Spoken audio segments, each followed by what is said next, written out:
Jameis Winston was speaking I was yesterday. about to say, Liam's exciting, but I'm even more excited about this other guy. Me too, T. And yesterday when you were out, I mean, I had the same sentiment that it feels like, a lot of the personalities on this station has had in that, a full sign off on Winston joining the Saints, and then you have a chance to look at the numbers, and you're like, what? Makes no sense. It's kind of crazy. And then on top of that, and like I said yesterday, I haven't covered Winston thoroughly throughout his professional career or even his collegiate career. I've seen and heard all the stuff that everybody else has. The eating the W, the stealing the crab legs, the standing on the table in the quad, all that stuff that seems stupid and immature. I thought the same thing. But then I heard him speak with Charlie Ward on that IG Live that we played yesterday, and then his press conference to the local media, if nothing else, right? If nothing else, if he's pulling the wool over our eyes, okay, I mean, I get it, but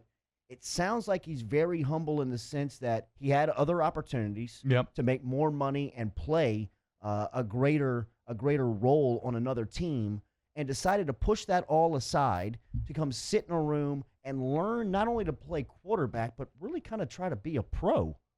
Try to learn how to be a pro in the sense of everything on the field, off the field that goes in representing a franchise and playing that position.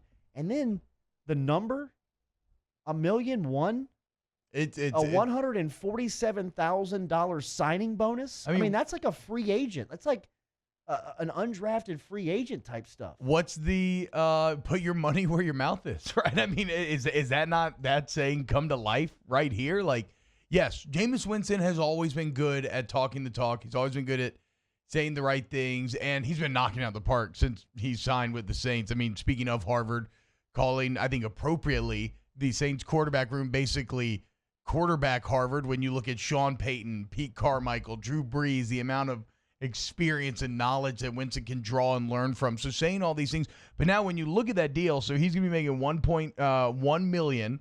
Now you can make additional 3.5 through some incentives, but that requires him starting. Let's look at the 1.1. My guy John Sigler, who covers the Saints, he points out that both of Tampa Bay's backups are making more than Winston. 58 other quarterbacks around the NFL are making more than Winston. Greg Oman, who covers Tampa for The Athletic, points out that Winston made $1.23 million per week last season, so he is now making less than he was in a week in an entire year. You have 21 kickers, 18 punters, and 6 deep snappers who have a higher total cash payout than Jameis Winston. And I think Mike Tanier, who follow him on Twitter, does great work covering the NFL. I like how he frames it. He says, quote, "The Saints just bought a $1 zillion insurance policy with a premium of about $10 a month." I mean, the premium on this guy to be your backup is wild. And I still maintain that, who knows, like he has the potential and the talent to maybe be the quarterback of the future. So to me, when I look at this whole story and I put it all together and I look for like what jumps out, what are the things to focus on here. One of the quotes that I love from Winston is about Drew Brees. And I think it reflects the value of being a good person, being open, being willing to help others. And it's how Winston talks about when he's had quarterback questions, despite being an NFC South rival, he could go to Brees and Brees would give him the time of the day. Brees would actually sit there and thoughtfully answer the questions and give him advice and try to help him out. Winston's saying not a lot of quarterbacks in the league are like that. And I get it because it's like a cutthroat business. It takes somebody being incredibly secure in themselves to be that open with somebody younger like that. Jameis Winston yesterday with the local media talking about what he hopes to get out of this 1 year. Yeah, what I need to get done is I need to be a great teammate.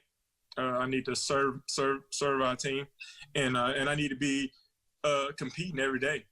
One thing that I do take pride in is being competitive, and I'm gonna do my best to be the best football player I can be.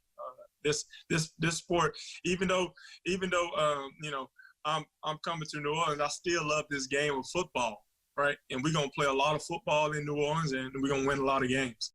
Winston, who was the number one player in his recruiting cycle coming out of high school, has been the man probably since he was 8. Yeah, exactly. Like forever, his whole life. So when's the last time he sat, watched, and been asked to learn?